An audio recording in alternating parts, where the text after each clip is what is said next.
Statement of Tatum Zillias. So you want to know where it all started? It started in the gutter, where I was born, to a homeless mother and a father I never met. We had it all: public assistance, public housing, public schools, and church kitchens, if there wasn't food anywhere else. Life for me ain't been no crystal stair, you know, and that's how Franklin's Trench started all those years later. My mother pounded on me from my first breath that I wasn't going to make the mistakes she made. She worked 2, sometimes 3 jobs to pay for tutoring and sports and everything. She made sure I got what she had not. I was my high school salutatorian. I really upset my mother when I dropped out of college to fix up a house I bought north of the school. The house was a wreck, and I made lots of mistakes fixing up that place, but I sold it and invested the money, my money, in the next place. I kept going house after house. By 2004, I was building more homes than anyone in the Berks, Bucks, and Chester counties, buying sites in depressed areas for peanuts, and putting up McMansions. In 2006, I sold the company to Short and Coors for, well, let's just say that Mom lives in one of the houses she used to clean. Between 2006 and 2009, I finished my college degree and earned an MBA with it. I realized that there was a huge opportunity coming in public housing. So, on January 1st, 2010, my firm, Project Z, was born, with the goal of making the world a better place and keeping me well-funded into my retirement. After searching for 6 months, my new staff and I found the Trench, a 50-foot deep gash in the city, nearly 2 full blocks long, an eyesore, being used for absolutely nothing. This was a perfect place to show off Project Z to the world. I pitched a deal to the Department of Housing and Urban Development, the Mayor's Office, and the Commonwealth. If they would help me fund it and let me have the property itself for $1, I'd turn the squatter-infested ditches into a public housing development like no other in the world. We built some incentives into the deal that would make it profitable if it was done by the end of 2011. And not too bad a loss if we got the principal work done by October 2012. I knew we'd never hit the 2011 deadline, but I set my sights on October 2012 with a vengeance. With permits in hand, we were ready to begin work on Project Z by the end of 2010. I hired Emerson Turnkin, who was just the kind of person I wanted. Someone who could get things done right and quickly, and someone who understood the regulatory structure enough to cut the necessary corners without endangering any lives. I also hired Stratton Lift Services in early 2011. I read their promotional material, studied the crane specs, and agreed that we needed the biggest crane they had, Fightin' Phil. I wanted to turn an urban blight, the Trench, into a story of success, and I wanted to do it in a 100% sustainable way. We designed it with double-paned windows, recycled insulation, and solar power. But regular solar panels aren't that effective in the city, so I contacted a Japanese firm that was working on a new, better solar panel technology. The solar panels would be 2 enormous panels, almost a city block long each. Wind turbines would be used to offset lost solar power on cloudy days. The only problem was that the design would be considerably heavier than the original designs because the wind turbines had to be built into the roof itself. I sent the company a couple $1 million, all that was left of the Project Z public money, and told them to build. From then on, I funded the Trench out of my own investment in Project Z, or out of my own pocket. Meanwhile, things on the site were moving too slowly. I'd been focused on landing public work projects in Detroit and Memphis, and we had won, conditioned on success at Franklin's Trench. But 6 months into the construction, in January 2012, I visited the site, and the foundation was barely laid. I was mortified. That was supposed to be done almost 2 months earlier, and what was done was covered in graffiti. When I confronted Turnkin, he mumbled something about some squatters sabotaging the work. I lost my temper. I just couldn't believe that someone with Turnkin's reputation wasn't getting things done. And it got worse.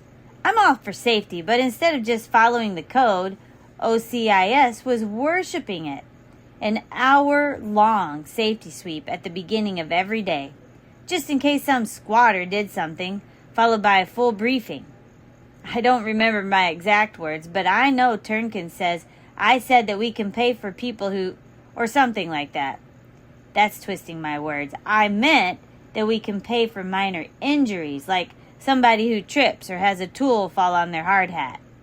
You can't make a construction site 100% safe, and trying to do that was a pointless waste of a huge amount of time and money. After that, I started spending a ton of time on the job site and in the project manager's office. I wasn't leaving anything to chance. I gave Turnkin a simple instruction. You follow the code and you protect the workers, but you don't do what doesn't have to be done. We put up a fence to keep the squatters out, and we cut the sweep to 20 minutes and the briefing to 10.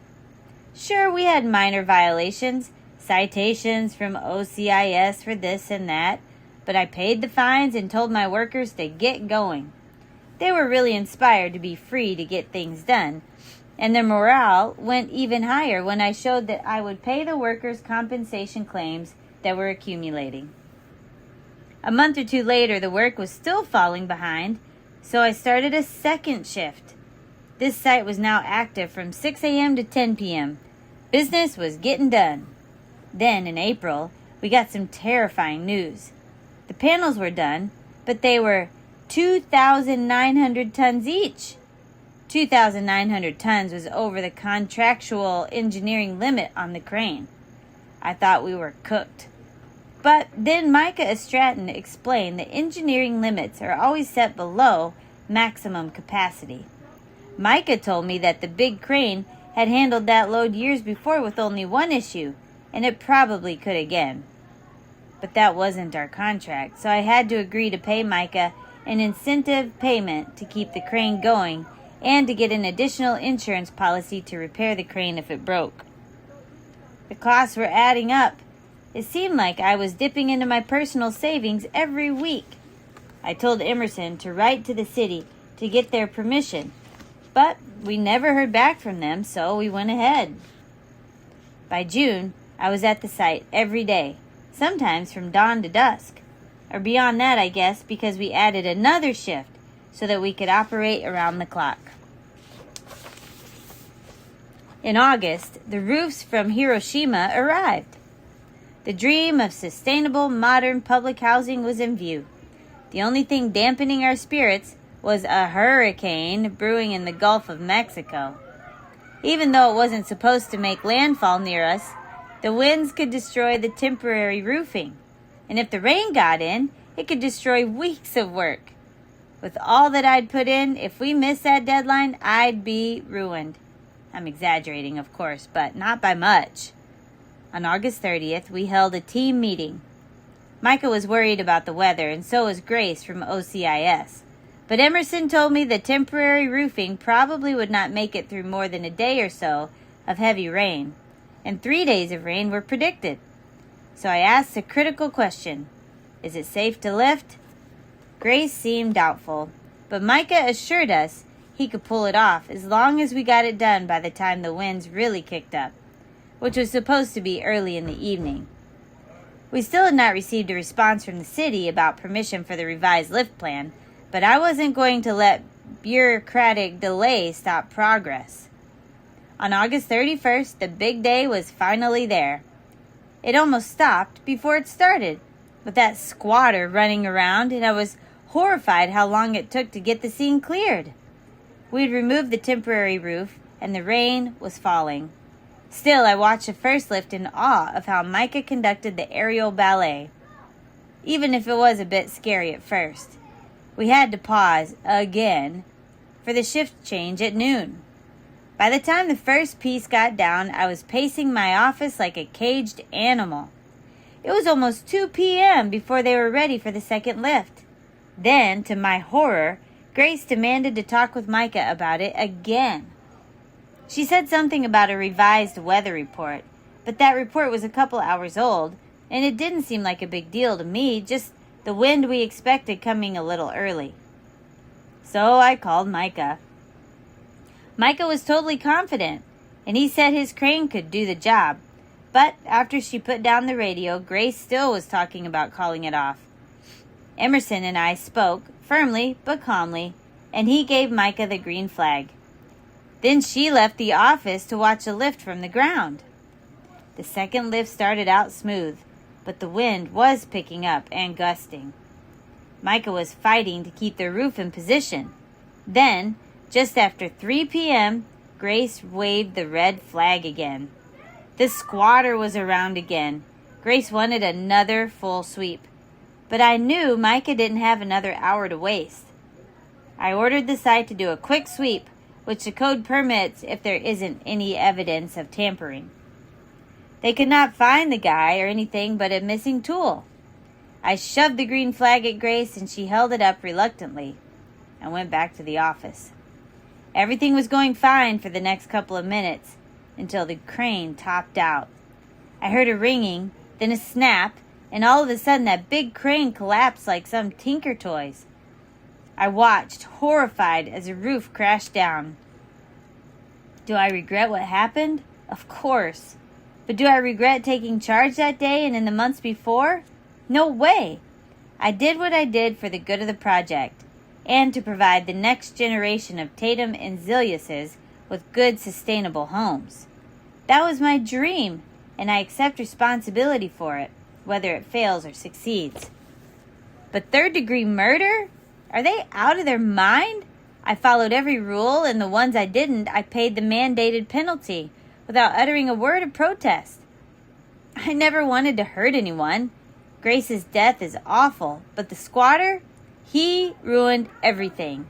He destroyed that crane, that roof, Project Z, my vision, and the dreams of hundreds of families. Signed, Tatum Zillias. Signed and sworn to before me this 15th day of December 2012.